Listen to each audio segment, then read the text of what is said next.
We can now bring in our international affairs editor, Kethevane Gorjestani. Kethevane, why is Russia hell-bent on ramping up this pressure on Ukraine right now?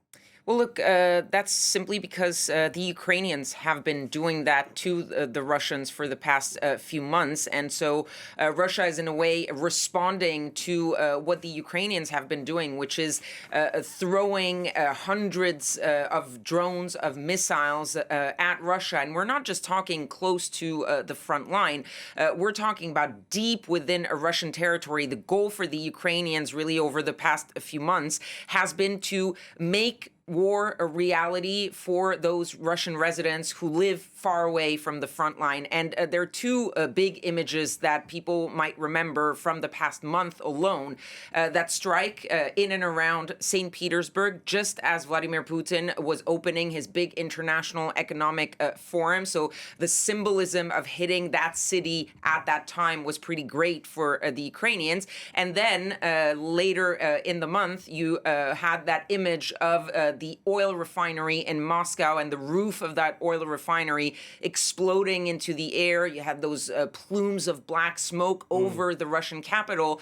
And so the Russians are feeling this war even more, being under the pressure of those Ukrainian drones, especially, that are making it more complicated for the Russian president to sort of put this a little bit out of the spotlight. And it's not just the strikes. You're seeing these strikes having an effect on the energy in Russia. You have those fuel shortages all across the country. You have rationing in some places, long queues at gas stations. The economy in general is getting worse, even though it's not crumbling completely. Prices are skyrocketing. So there is really a change in the past few months for just normal Russian residents who don't live near the front line, that are starting to realize that this war is actually happening. And all of that is because the Ukrainians have stepped up their game. And this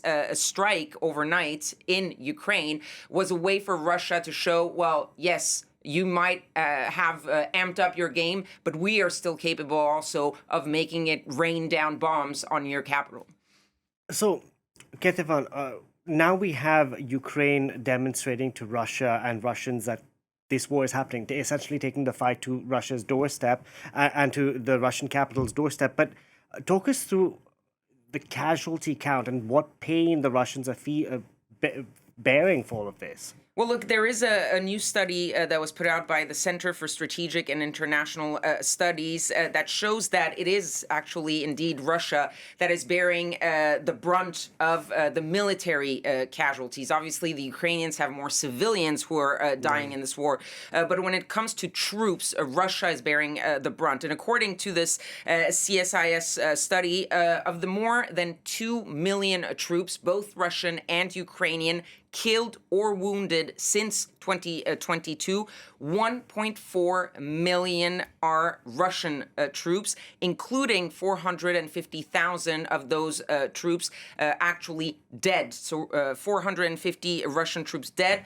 Compare that to 150,000 or so on the Ukrainian side. There are obviously caveats with this study because the numbers are hard to verify. The Russians are undercounting. The Ukrainians are simply not giving those numbers. So they're based on a lot of US, UK, European intelligence, what they can gather. The other caveat, of course, is the fact that, well, Russia's army is much bigger than the Ukrainian army, so it could be normal that they're losing a little bit more, which means also that the share of the casualties is bigger for Ukraine. That said, you have those two other numbers that are also very interesting, is that casualty rate in 2026 for Russia. 30,000 troops killed or wounded for Russia every month since the beginning of the year. That has increased compared to what was happening before, and it apparently is now exceeding the number of people that they're able to recruit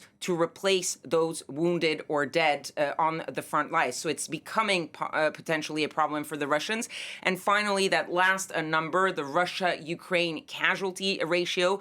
All through this war, basically, there were always more Russians than Ukrainians who were killed or wounded, but it used to be a ratio of 2-1, 3-1 for much of the war. Over the past few months, especially this spring, that has jumped to 8-1, according to this study.